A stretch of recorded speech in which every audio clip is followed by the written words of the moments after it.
নমস্কাৰ বন্ধু বান্ধৱীসকল, পুনৰ নতুন এটা ভিডিঅ'লৈ আপোনালোকক সকলোকে স্বাগতম জনাইছোঁ। বন্ধু বান্ধৱীসকল, এই পোৱালিখিনি হৈছে অৰিজিনেল লোকেল কুকুৰা পোৱালি। বৰ্তমান পোৱালিৰ নাই ডাঙৰ হৈছে আৰু এই পোৱালিখিনিৰ বয়স হৈছে আজি 59 দিন কমপ্লিট হৈছে, 60 দিনে ধৰি লওঁ। তো এতিয়ালৈকে মোৰ দানা কিমান খাইছে মই আপোনালোকক জনাই আছোঁ। বন্ধু বান্ধৱীসকল, আজিলৈকে মোৰ দানা আছে বৰ্তমান একদম কমপ্লিট 60 কেজি দানা গৈছে বৰ্তমান।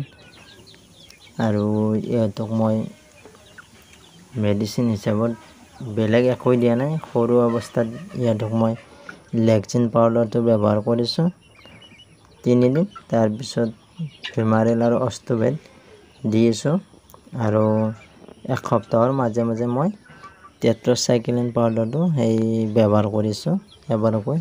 সপ্তাহত এবাৰ দিওঁ, এনি টাইম নিদিওঁ।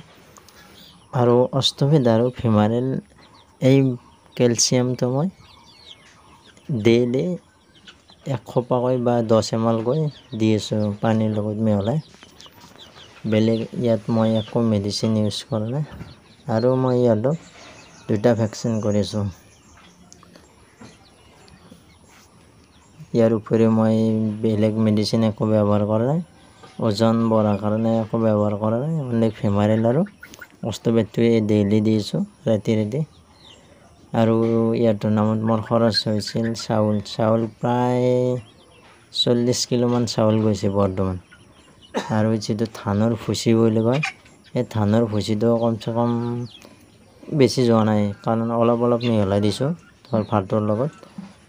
2 পাল্লামান গৈছে, অৰ্থাৎ 10 কেজি। দানাটো 60 কেজিমান গৈছে। আৰু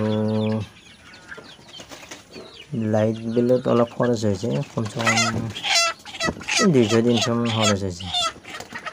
আৰু অহাকালি মই পোৱালিকেইটা গোটেইখিনি বিক্ৰী কৰি দিম।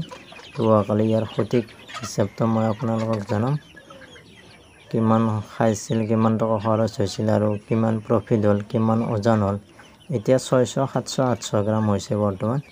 আৰু অহাকালি ইয়াৰ হিচাপটো সঠিক হিচাপটো মই জনাম। আজিলৈ এইখিনি। Thank U.